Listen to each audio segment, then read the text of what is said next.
কণিকা queen ব্লগে সবাইকে স্বাগত। তোমরা কেমন আছো? আশা করি ভালো আছো। আমিও ভালো আছি। তো অনেক দিন পর একটা ভিডিও নিয়ে আসলাম, কারণ এখন আমি ডিউটির জন্য সময়ই পাই না ভিডিও করার। তো আজকে চলে আসলাম একটা ছাদ বাগানের ভিডিও নিয়ে। তো চলো আমি আমার ছাদ বাগানের ভিডিও দেখাই। আর এদিকে বৃষ্টি হচ্ছে, কিছু জামা কাপড় মেলে দিয়েছি ছাদে, রোদ্দুর নেই, তাও যেটুকু ঝরঝরে হয়। তো দেখো এই হচ্ছে আমার ছাদ বাগানে উঠে গেছি। আর দেখো ছাদ বাগানে অনেক রকমের গাছ লাগিয়েছি। তো এখানে একটা গোলাপ গাছ নতুন পাতা বেরিয়েছে। আর এই গোলাপ গাছের টবের থেকে একটা পুঁই গাছ আপনা আপনি হয়েছে। দেখো এই দেখো, এদিকে এই গাছটা দেখো কত দূর ডাল ভেঙে দিয়ে ছড়িয়ে গেছে। ডালটাকে একটু ঘুরিয়ে দিই।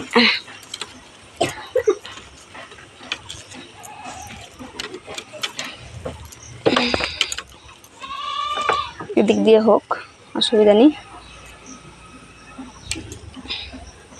আর এদিকে দেখো এই হচ্ছে ড্রাগন গাছ। আর দেখো এবার আমার ড্রাগন গাছে এটা হচ্ছে প্রথম ফুল। 1 বছর হয়নি গাছগুলো লাগিয়েছি। তো দেখো কত সুন্দর ফুল হয়েছে। আর এর নিচে আর একটা ফুল হয়েছে, দুটো হয়েছে একই জায়গায়। এটা ছোট্ট, দাঁড়াও, এই দেখো বন্ধুরা, নিচে আর একটা ছোট্ট মতন বেরিয়েছে। যখন বড় হবে তখন আবার ভালো করে শেয়ার করবো। আর দেখো এদিকে উচ্ছে গাছ, দেখো উচ্ছের ফুল হয়েছে। আমি ক্যারেটের মধ্যে এটা নিচ থেকে এনে বসিয়েছি ওপরে। আর এদিকে দেখো আরও একটা ড্রাগন গাছ আছে এখানটায়। এ তো অনেক লম্বা হয়ে গেছে, কিন্তু এটা কোনো ফল আসেনি এখনো। আর দেখো চন্দ্রমল্লিকা গাছ, দেখি সরবরি লঙ্কা তুলে ফেললি, তুলিস না। এ দেখো কত লঙ্কা গাছ, এ দেখো লঙ্কার অনেক ফুল এসছে। আর এদিকে দেখো এটা হচ্ছে সেই কী শাক বলে, এটাকে বলে হচ্ছে ব্রাহ্মী শাক। সে ব্রাহ্মী শাক বসিয়েছি। কত তুলসী গাছ হয়েছে আমার বাগানে, দেখো ছাদ বাগানে তুলসী গাছে বোঝায়। তুলিস না লঙ্কাগুলো। আর এদিকে দেখো সেই নিচ থেকে তুলে এনে লাগিয়েছি, রাস্তার ধারে ছিল। এই সমস্ত ফুল গাছগুলো এনে টবে বসে কত সুন্দর ফুল হয়েছে দেখো। আর এই হচ্ছে আমার স্নেক প্ল্যান্ট। এই স্নেক প্ল্যান্ট যদি অনেক পুরনো হয় বন্ধুরা, অনেক ফুল হয় স্নেক প্ল্যান্টে। আর এদিকে দেখো টাইম ফুল। এই টাইম ফুলগুলো আমি মায়াপুর থেকে এনে বসিয়েছিলাম, আর এগুলো আমি বাড়িতেই বসিয়েছি। আর দেখো টুকটুক করে যা পারছে। দেখো অনেক স্ট্রবেরি গাছের চারা হয়েছে, পরে বসাবো, বর্ষাটা চলে যাক।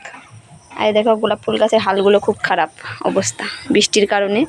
আর বৃষ্টির কারণে প্রচুর ঘাস হয়ে গেছে গাছগুলোতে, পরিচর্যা করতে পারছি না, কারণ এখন এই ঘাস তুলতে গেলেই সমস্ত গাছগুলো উঠে যাবে।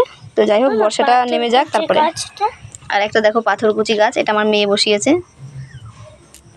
আর এদিকে দেখো আমি একটা কাঠগোলাপের চারা বসিয়েছিলাম, জানি না হবে কি না, কিন্তু মনে হচ্ছে নতুন পাতা বেরিয়েছে, আর মনে হচ্ছে হবে না। তো যাই হোক, এই তুলসী গাছটা আমি প্রথমে বসিয়েছিলাম। এই তুলসী গাছ থেকে এখন ছড়িয়ে অনেক তুলসী গাছ হয়ে গেছে আমার ছাদ বাগানে।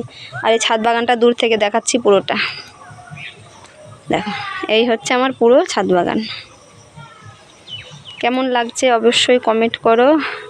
আর এদিকে দেখো আকাশের ওয়েদারটা কেমন, একটু রোদ্দুর নেই। আর এই হচ্ছে আমার ছাদের পাশেই একটা আম গাছ আছে, প্রচুর আম হয়েছিল, আমগুলো এখন প্রায় পড়ে গেছে, খাওয়া হয়ে গেছে। আর এই দেখো তোমাকে দেখাচ্ছি স্ট্রবেরি গাছের কত চারা বেরোচ্ছে। এই লতার থেকেই সমস্ত চারা বের হয়। এই চারাগুলোই আবার পরে লাগাবো। হ্যাঁ, এবার অনেক স্ট্রবেরি গাছ লাগানো হবে আমাদের, বলো গৌরী? এই দেখো বন্ধুরা, এটা দেখো কত বড় হয়ে গেছে। এই গাছগুলোকে এরকম করে মাটির পাত্রে দিতে হবে। শিকড় বেরিয়েছে। হ্যাঁ, সব শিকড় বেরোবে। এই ঘাসগুলো একদিন টাইম করে পরিষ্কার করে দেবো, তখন ছাদ বাগানটা আরও সুন্দর লাগবে। আর এখানে একটা ক্যারেট রেখে দিয়েছি, আর মাটি রেখে দিয়েছি গাছ লাগাবো বলে, কিন্তু এই বৃষ্টির কারণে কোনো গাছ লাগানো হচ্ছে না। এই পেলে আমার ছাদ বাগানের ভিডিও। গাছের কাছে আসলে মনটা ভালো লাগে। আর সবথেকে বড় কথা হচ্ছে নিজের লাগানো গাছে প্রথম ড্রাগন ফল ধরেছে। শুধু ড্রাগন কেন, অন্য কোনো গাছে, নিজের লাগানো গাছে ফুল বা ফল হলে অনেকটাই ভালো লাগে। আমি লঙ্কা গাছের থেকে এই দেখো আমার মেয়ে একটা লঙ্কা ছিঁড়ে নিয়ে চলে এসেছে, ছোটো আছে এখনও। বললাম ছিঁড়িস না, ছিঁড়বি না এখন, খেয়ে নেবে তুমি। ঠিক আছে, তো বন্ধুরা অবশ্যই কমেন্ট করবে ভিডিওটা কেমন লাগলো। আর ভিডিওটা আমি ছোট্টই রাখলাম। আর এদিকে বৃষ্টি হচ্ছে বলে আজকে রান্না হয়েছে সকালবেলা খিচুড়ি, পাঁপড় ভাজা, চাটনি ছিল না? হ্যাঁ, আর একটু চাটনি রয়েছে। তো যাই হোক, এখন খাওয়া দাওয়া করতে হবে। তো ভিডিওটা এখানেই শেষ করছি। টাটা, লাইক কমেন্ট শেয়ার করবে, আর অবশ্যই চ্যানেলটাকে সাবস্ক্রাইব করবে।